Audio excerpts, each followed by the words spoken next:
Mabu! Hi! Wow, ang hinhin. Yeah. Hindi ako sanay ako yung mabu ngayon. Kaya si Daryl eh. Kasama muna natin ngayon si Kimi. Yeah. At ako naman po si Gia Rafael. Ay, pakilala ka ng buo, Kimi. Ay, Ang ako ating po. EP. Ay, hindi. Sa ngayon, ako ay host mo ngayong araw na ito. Ka-host. Ayan. Ka-host. Yes. Ako po si Kim Gomez. Magandang Araw sa inyo. Nagbabalik po ang programang Life Balance! At ito na nga dahil nagbabalik na tayo. Saan ba tayo mapapanood, Kimi? Ayan, tayo po ay mapapakinggan sa DWIZ 882 AM Metro and Mega Manila, DWIC News FM Regional Stations. Mapapanood din po kami sa DWIZ News TV, sa Digital Free TV. At mapapanood at mapapakinggan naman kami via news website na www.dwiz882am.com. At huwag kalimutang i-download ang aming app mapa Android o iOS man ang inyong cellphone ng DWIZ 882. At sa live streaming naman via DWIZ 882 Facebook page and YouTube channel. At huwag kalimutang mag-like, follow, subscribe, share, and comment your questions and reactions sa ating episodes, not just for today, but every day. Yeah. At Kimi, parang mas Yes. maganda kung balikan muna natin yung mga past episodes natin. Oo. Para ano ba? Refreshment sa ating mga manonood. Yes. Dahil dyan, ngayong araw pag-uusapan po natin yung pag-address sa dumadami or growing concern of student violence. Kitang-kita naman, nababalita natin yan itong mga nakaraang linggo. At ngayon, sino mga kasama natin? Kimi? Para bigyan tayong mas marami pang impormasyon regarding dyan, nandito po si Dr. Camille Garcia. Siya po ay isang psychologist. Hi, Doc! Hi, magandang araw, Gia. Magandang araw, Kim. Welcome back. Na-miss ko bigla si Daryl, ha? Wala po muna ngayon si Daryl Justin. Yes Si po. Kimi muna. And Gia Rafael. Yes. Ayan. Eto, Doc, simulan na natin kasi ang interesting ng topic ay very timely. Pero at the same time, concerning nga talaga siya. Unang tanong na agad, Doc, ano po ba yung psychological factors na nagko-contribute sa mga students para gumawa sila ng mga violent acts? Worst po is killings. Okay, siguro we'll start with the biological factors, Yes. which is hormonal. Lalo na pag sinabi natin mga teenagers, there's a tendency talaga na ang hormones na parang imbalance pa. So there's a tendency talaga na kumisan may pagka-confuse din yung kanilang mga naiisip, hindi sila makapag-desisyon ng tama kung hindi may peer pressure. Tapos yung brain chemistry definitely it affects yung kung ano ba yung paano sila mag-desisyon. So pagdating sa ganyan, genetic factors, malaking factor. Family dynamics as well, lalo na kung nakikita nila na expose sila sa violence na nakikita ang mga magulang, araw-araw, nakikipag-away, influensya ng mga kaibigan, mga kapatid, tapos siguro pagdating sa ganyan, kasama na rin ang socio-economic status ng individual. Now, psychologically, pwede siguro kasi baka mamaya mababa ang self-esteem nitong mga batang ito, napaka-insecure, tapos and they became victims of trauma sa bahay or abuse, kaya there's a tendency na pag nagkaroon ng certain issues, lalo na pag nagagalit sila, eto na talagang sabihin na natin, there's a tendency na talagang maging agresibo sila, not only verbally, physically, pero at the same time, dahil usong-uso nga ang softnet, may cyberbullying na pwedeng mangyari dito. So, Doc, pero ano ba, since mga bagets nga po yung pinag-uusapan, ano po ba yung early signs ng violent tendencies sa mga estudyante? Siguro, una-una hindi mo kasi mapapansin na talagang may mga violent tendencies yung ibang mga bata. Kasi ang tinatawag natin sociopath behavior, alam mo ba, yan. Yung iba, napaka-wily ng behavior. Ibig sabihin, parang kakausapin ka, napaka-grasyoso, tapos umaabot siya sa punto na parang ang bait-bait, pero eventually magugulat ka, biglang nagto-total shift yan pag medyo nagalit, tapos yung behavior nila, tipong parang magugulat ka, ba't naging ganon, kakaiba na konting kibot lang pala, magsasalita na ng hindi maganda. Kasi iba, basically, meron iba na pag nagsasalita ng nakikipag-usap, automatic kasama dun sa pananalita nila meron ng mura. Yung may mga ganong sentences. Pero they don't mean it. Parang nasanay sila dahil may mga kasama silang ganon. So, nasanay silang magmura. Pero merong iba na parang pag na-trigger, nakakatakot dahil kasi bigla na lang magmumura ng saan galing yun? Eh, hindi naman marunong magmura yung batang yun. Tapos biglang, akalain mo yung pag merong panggigigil na nagalit sila or na-trigger sila, hindi nila sasaktan yung tao pero magugulat ka, nagbabarambado sila sa mga gamit, hinahagis yung gamit or kaya nagkakaroon ng tantrum sa bahay. So basically, alam mo na ng bata pa lang, yung tinatawag nating emotional regulation, medyo pag hindi siya na susuheto, there's a tendency na talagang maging physically aggressive and at the same time verbally aggressive.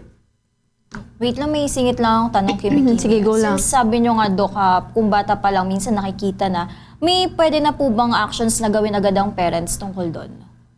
Actually, kung nakikita mo talagang merong mga ganitong klaseng behavior, tapos hindi mo alam kung paano gawin, you can seek professional help para sa ganun, maintindihan mo na what if my son or my daughter is already manifesting adjustment disorder dahil kasi hindi niya naiintindihan kung paano siya makipag-socialize sa mga classmates. So, ever since talagang yung conduct or behavior niya hindi maganda and can lead to conduct disorder.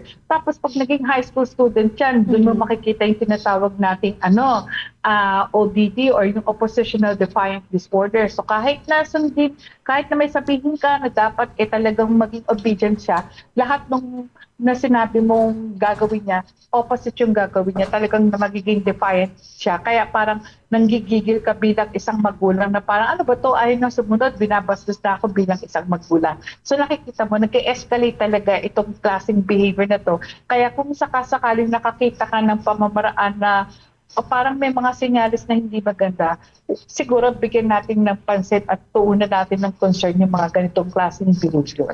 Ito naman, Dok, pagdating naman po sa bullying, ano naman po ang nagiging role nito sa pagiging violente ng isang estudyante? At how can we address regarding po dito?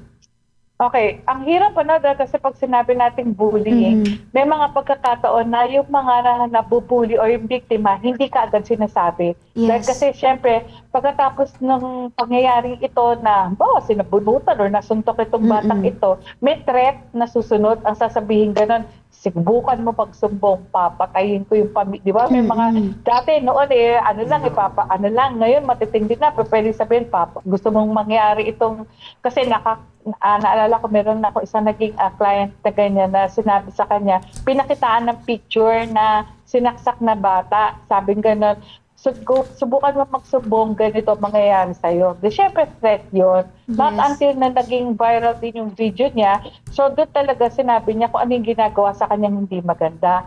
And nakakalungkot kasi pagdating sa ganyan, yung mismong bully, maaaring naging biktima rin sila before ng pagbubuli. Kaya sa bahay, siguro sila palaging tinutoktokan or talagang sinasaktan na magulang or kaya ng mga kapatid. Tapos pagdating sa eskwelahan, ito yung pamamaraan nila para to more or less present a certain front na malakas sila. May mga pagkakataon na, hindi, tough ako. Tapos ngayon, ito rin, pareha siya na magiging biktima. Pero pwede rin na yung naging biktima ng bullying, dahil pagdating sa ganitong pagkakataon, gagawa siya ng paraan naman para sabihin natin, gagawa siya to revenge yung possibility. So, yung siya naman ngayon mag-a-act as a bully. Kaya ito namang naging biktima na to, hindi man niya kaya verbally or physically, pero pwede naman siya mag-cyberbullying. Dahil kasi sasabihin niya pag sa SOCMED, hindi siya kilala, pero pwede niyang i-bully through SOCMED, yung mga ganun. So nakikita mo, pare-parehas na sila nagiging biktima, kaya kinakailangan parehas sila na i-debrief at saka ita-counsel din.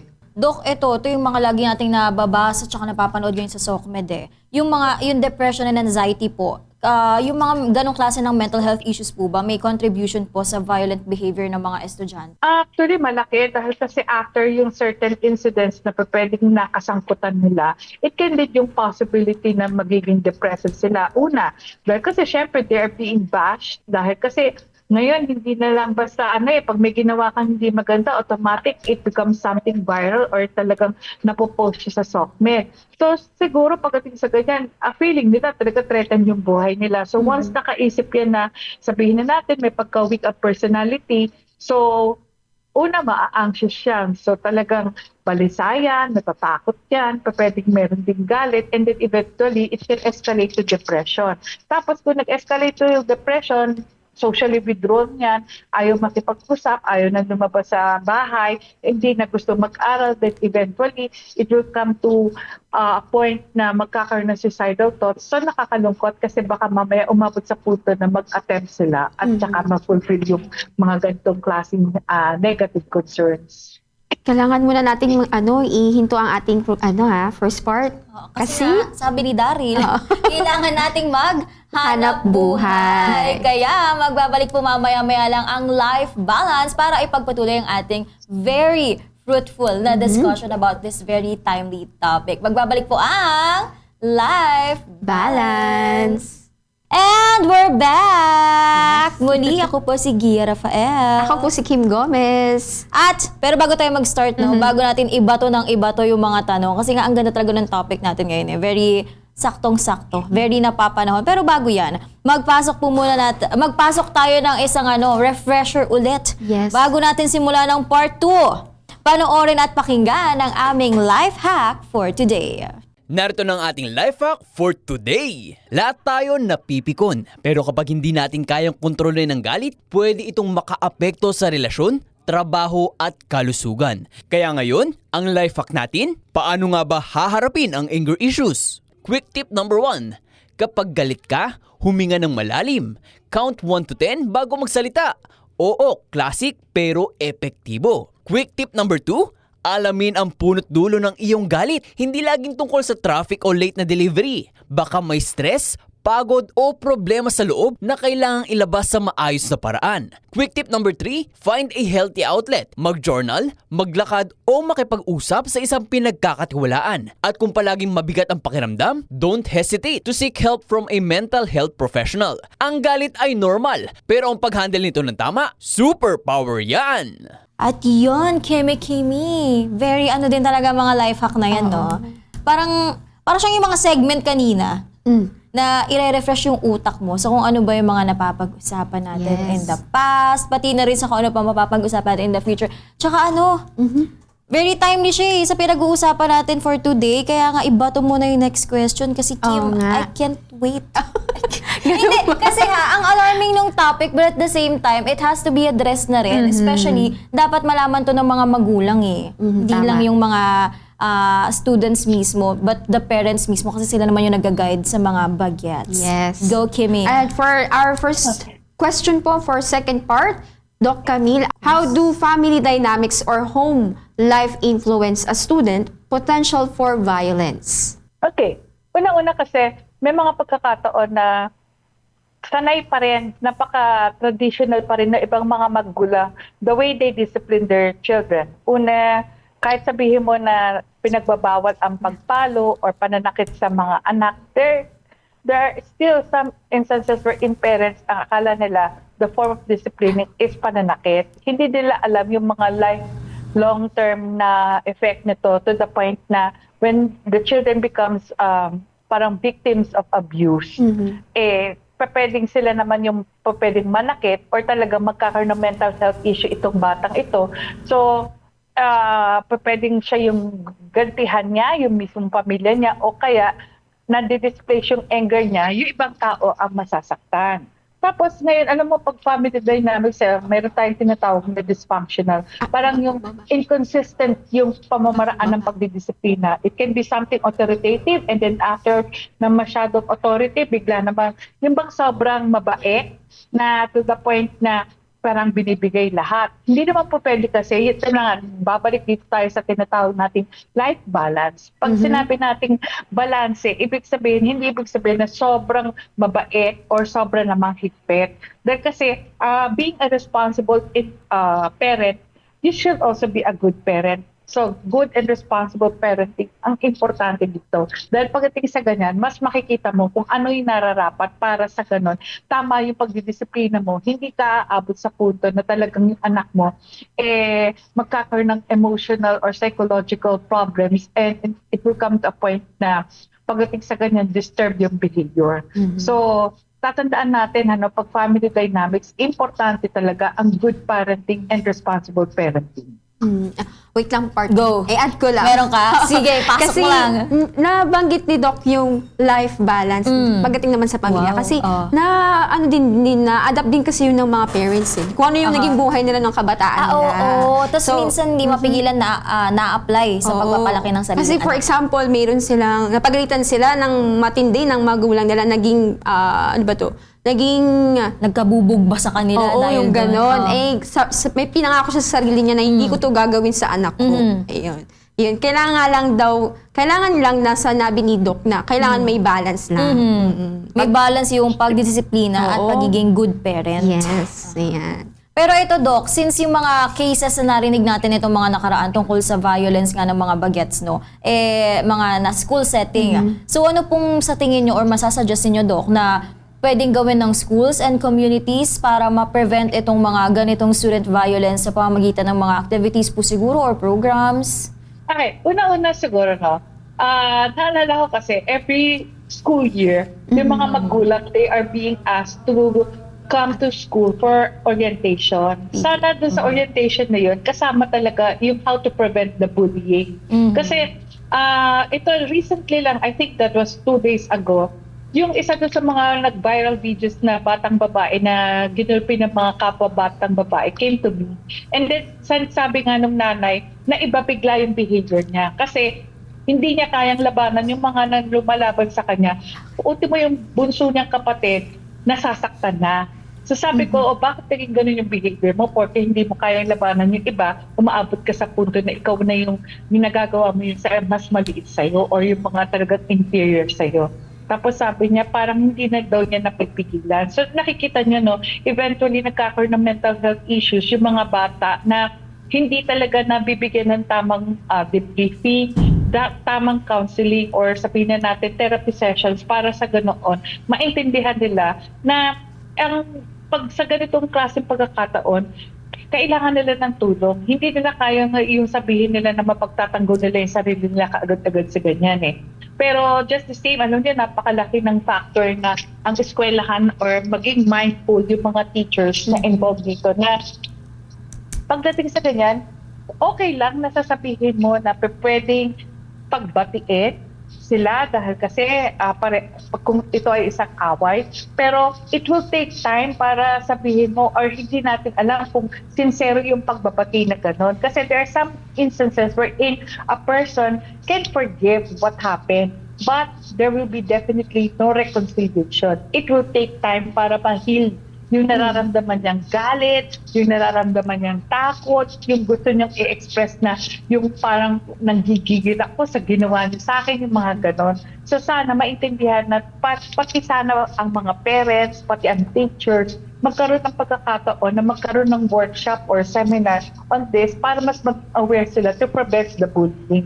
Kasi as far as I know, although meron tayong Cyberbullying Act, hindi ko alam kung ilan na yung na-demanda at saka naparusahan dito. Kasi parang alam lang natin may mga ganitong klaseng mga Republic Act, pero I really don't know how nagkaroon na ba ng instances na nagkademandahan ba o palaging sinesettle to para maging maayos. Eh what if kung ikaw mismo, kayo nakaramdam, Kim and Gia, na ang isa sa mga kapatid mo talagang sinapak, nagkaroon ng pasa, ganito, may medical, legal kayo, tapos sasabihin ganun, ay hindi na ayos na namin ito, okay lang. Di ba ayaw mo rin pumayag sa ganun? Gusto mo talaga, meron gustong mangyari para maiayos din naman na hindi na maulit yung ganitong sitwasyon. Ito naman, Doc, ano po ba yung role ng peer influences at social media sa pagdating sa health o mental health ng isang estudyante na may kinalaman sa violent acts? Actually, malaki.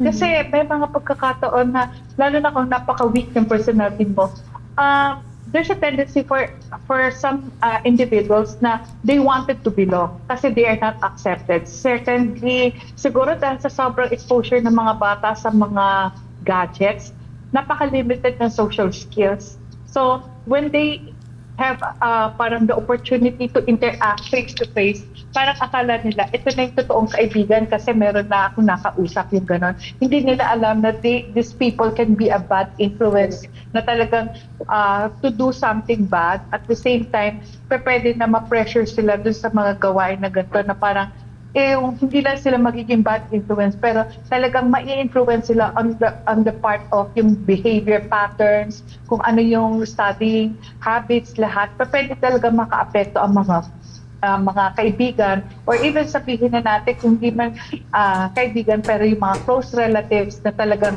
na tinitirhan nitong tao na to or nitong batang ito. Kasi sometimes there's a tendency kasi na hindi lang naman sa primary support group which is the pamilya tumitira yung mga batang ito. Sometimes there's a tendency na pinapaalagaan sa lola or kaya naman kung OFW yung parents pinatitira kung sa mga tiyahin, tiyuhin, kaya tuloy hindi natin alam kung nagiging detached or nagiging distant sila doon sa talagang mga magulang nila at mga kapatid.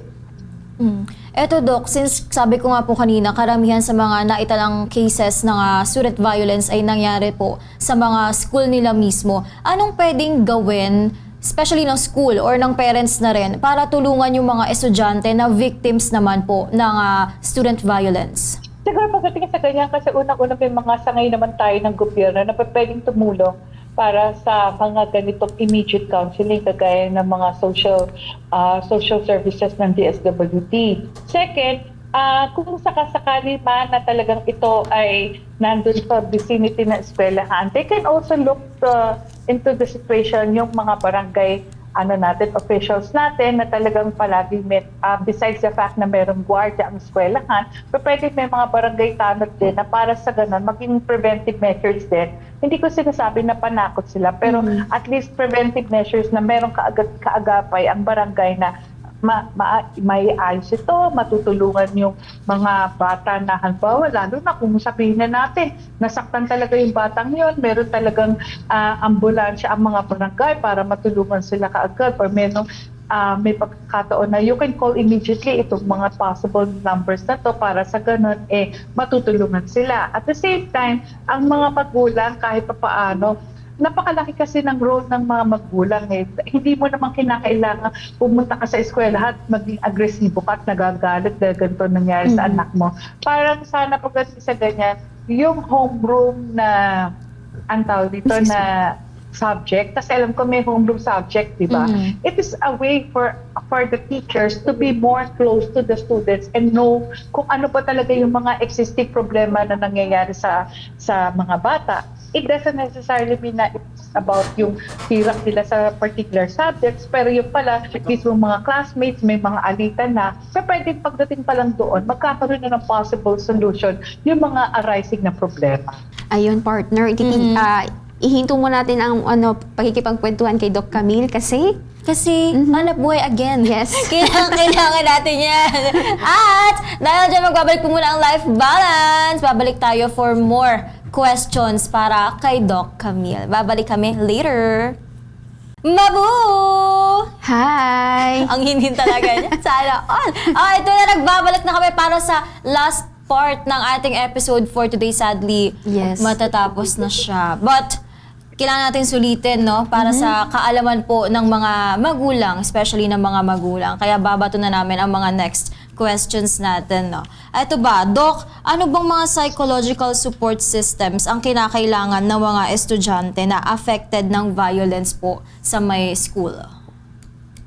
Una-una, no? Kasi usually ang mga affected dito, yung mga post-pubertal to young, to teenagers, so mga 11, 12, 13. Siguro ang una-unang support dyan na pwedeng gawin is for them na maintindihan or yung kung hindi man, kasi wala naman talagang good manners and right conduct pagdating sa ganyan, yung mas maging mamatsyag, yung mas maging observant yung mga bata na kung meron silang nakikitang mga ganitong klaseng nangyayari sa mga kapwa nila estudyante, pwede naman na sabihin na kahit pa paano, inform kaagad itong mga teachers nila. Because sometimes, may mga pagkakataon na ang tingin ng mga teenagers sa sarili nila, napaka-invincible. So, parang akala mo magagaling sila. Then, parang lalo na yung mga sinasabi na Gen Z people, they don't know how right they are. Palaging napaka-righteous kunyari ng mga sinasabi nila.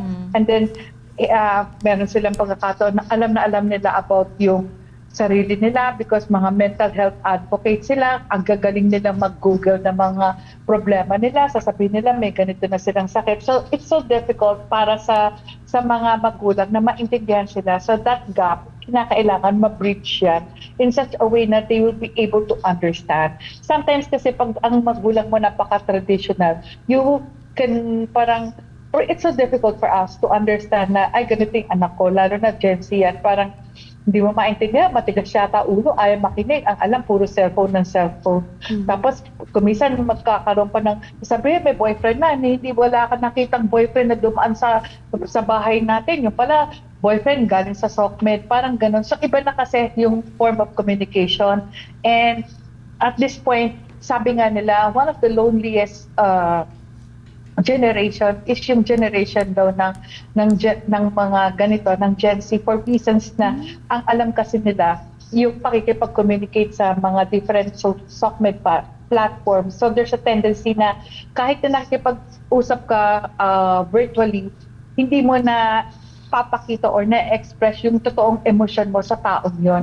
Kaya kumisang konti pa lang, isang araw, 2 araw pa lang nakakagulat dahil kasi sinagot na niya, may boyfriend na siya. So, ang taas ng rate ng teenage pregnancy, ang taas ng rate ng mga cases of rape or yung mga sinasabi nating nabubudol.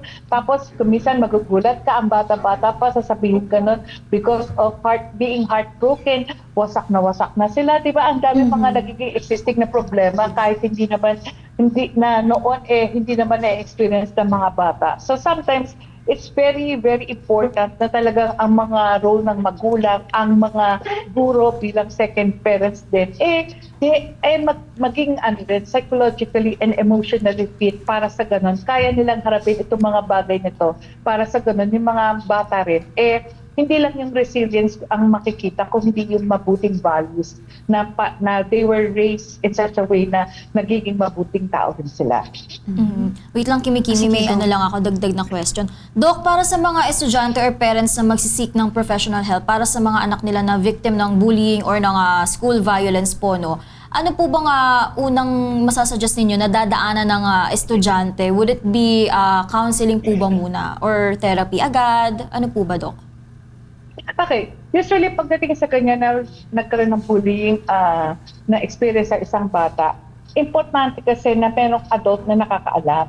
Kasi baka mamaya hindi rin aware ang parents. At least kung nasumbong ito sa magulang, ay sa teacher, at least mai-inform ang magulang. And then definitely, pagdating sa ganyan, the guidance counselor, automatic nagdi-debrief yan ng estudyante para sa ganon. Ang debriefing kasi is one way to diminish or extinguish yung matinding takot ng estudyante. Kasi ang tendency, alam mo mga estudyante, pag hindi sinasabi yan, magugulat ka na lang, 1 linggong absent sa eskwelahan.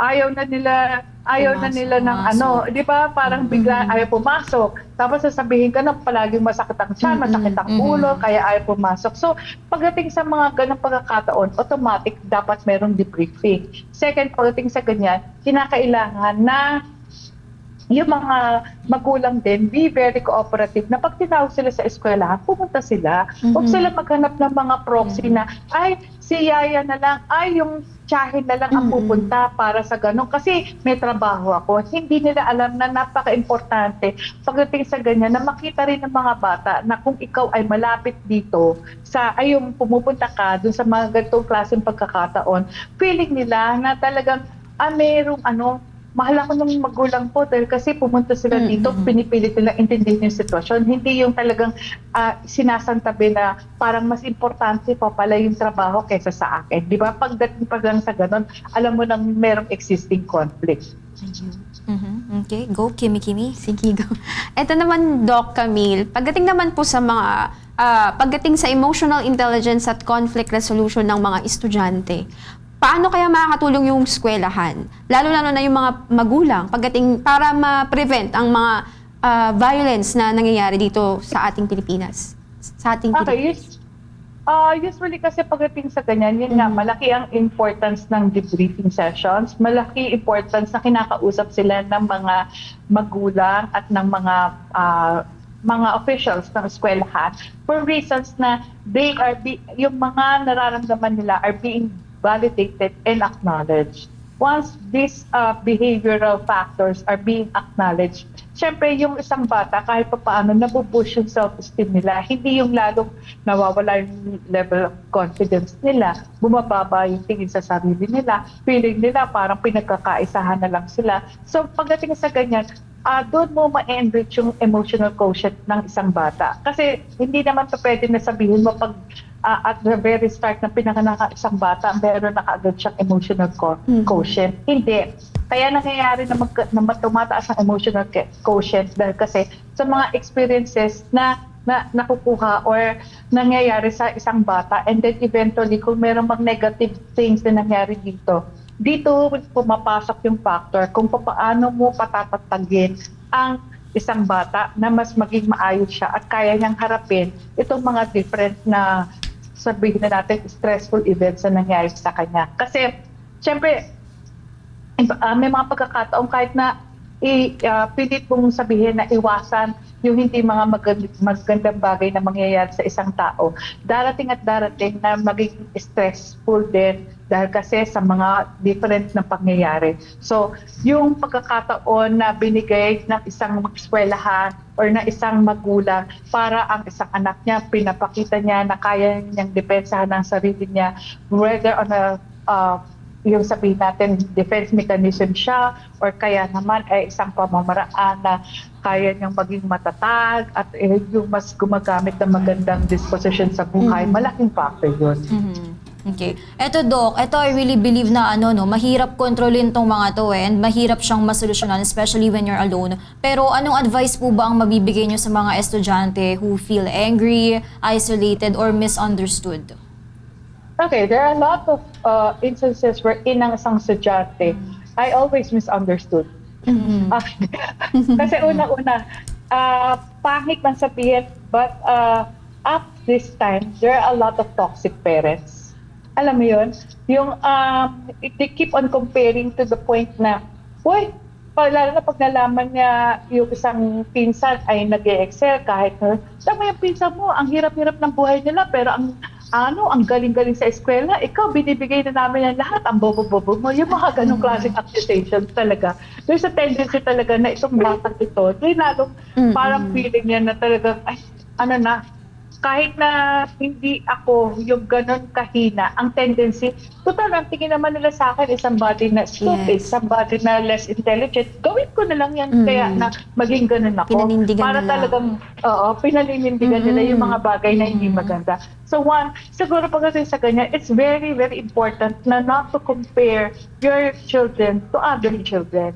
Second, pagdating sa ganyan, wag din so yung parang sabihin mo pang pressure na anak hindi ka pa pwede umuwi dito ng hindi 90 above ang grades mo. 90 below, ay naku, maghanap ka ng bahay. Kaya parang, paano kung 7 years old pa lang pinapressure mo na sa ganun? Naku, nakakatakot po. So there's a tendency talaga na some children talaga, dinidibdib yun, natakot na takot umuwi ng bahay, feeling nila.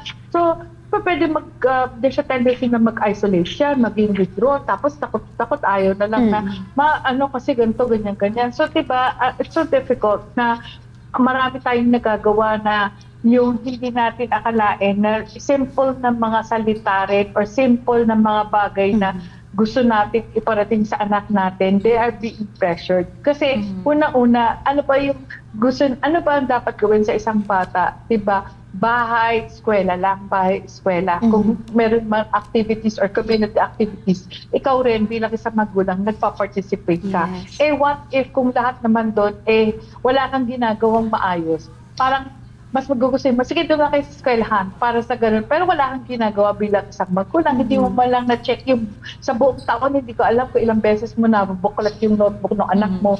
Baka mamaya doon sa likod ng notebook, meron na din yung mga drawings na talagang nag-show na talagang may galit siya. Meron siyang mga aggressive tendencies, puro black ball pen, o kaya naman kung ano yung mga sinusulat ng mga may gang na pala, di ba? Parang ganun. Sana naman bigyan nila ng pansin yung mga nagagawa ng mga anak nyo. Or kahit na sabihin mo na hindi naging maganda yung grades, big no na talagang anak, siguro next time tutulungan kita.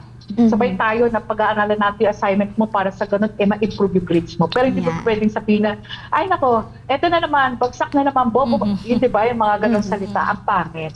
Kaya lalong nagiging nawawalan ng level of confidence at saka yung self-esteem ng bata at yung pagkatao niya ay naaapektuhan.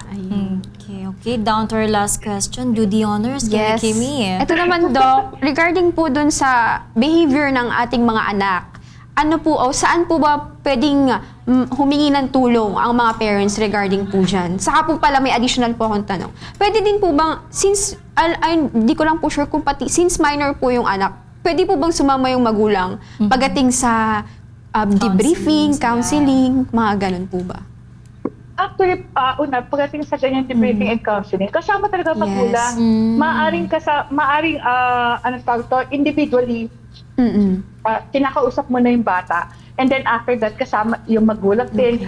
Parang tinuturuan yung magulang kung paano i-tackle yung everyday situations na sa ganun ma-impart na, ma'am, kaya pala nagkaganyan yung anak nyo. Hindi ko naman sinisisi, pero pwede sabihin na ano po pala, ang tingin po niya pala sa pamilya nyo, sila po yung parang nagpe-pressure kaya nagkaganyan siya. Siyempre, magulang, ay hindi, wala akong alam na ganyan. Yes. Hindi po, kaya nga pinapaintindi po namin sa inyo na kinakailangan talaga maintindihan nyo kung bakit nagkakaganyan din yung anak nyo.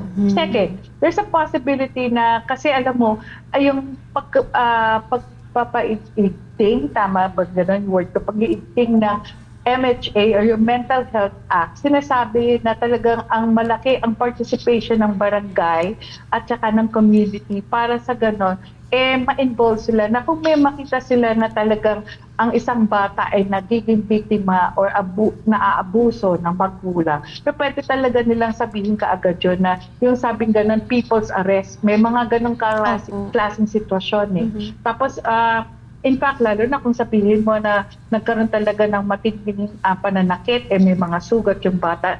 One thing, kailangan talaga pa-medico-legal bilang documentation na itong batang ito ay nasaktan because of yung bullying na pangyayari or kaya naman dahil dun sa pananakit ng nanay, ng magulang or ng isang classmate, yung mga tipong ganun. Then second, pwede talaga na kaakibat nito ang barangay, pati ang mga police station para sa ganun, pwede kayo magreklamo na pwede kayo mag-file to action. Kasi usually pag sa barangay yan kasi, meron talagang hearing ang lupon after 3 sessions, pwede ka ng certificate to file an action. Ngayon, iba naman dumidiretso pag medyo sabihin na natin severe ang injury or meron slight physical injuries na nangyari, talagang pwede ka akibat pa nun yung bullying na ginawa nitong estudyante nito. Regardless whether they are minor students, yung minor of age, pwede naman talaga na kahit pa paano bigyan ng toon ng pansin ng kapulisan ang itong mga ganitong sitwasyon.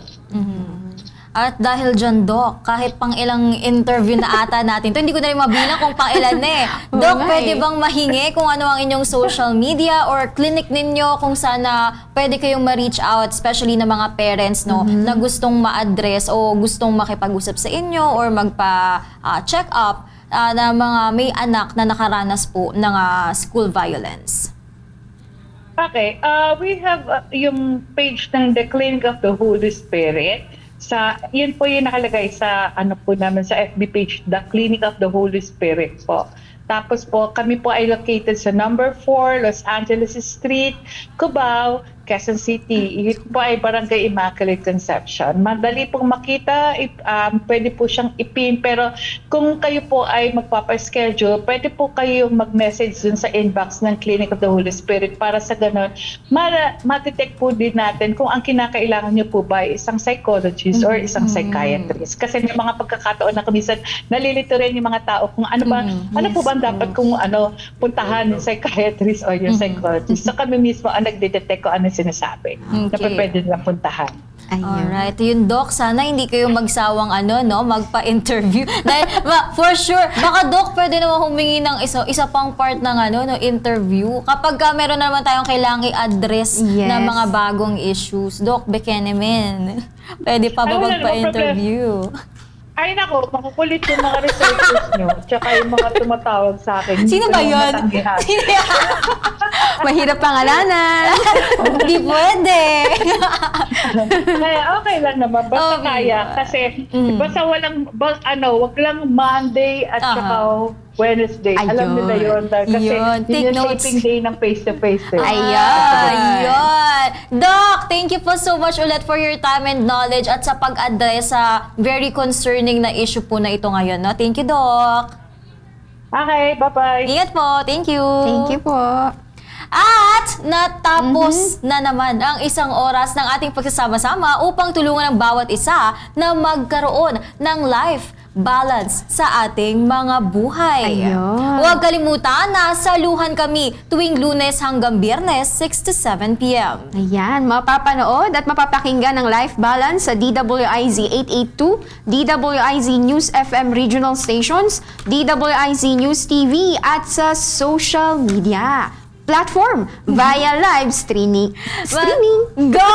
Maraming salamat sa aming mga nakatulong sa broadcast na ito, ang TOC, Audio Tech, TV Production at Social Media. Magkita-kita po tayo bukas ulit. Ako po si Gia Rafael. At ako naman po si Kim Gomez. At ito ang DWIZ Life Life Balance. Abangan po ang next program sa ating social media accounts and YouTube channel.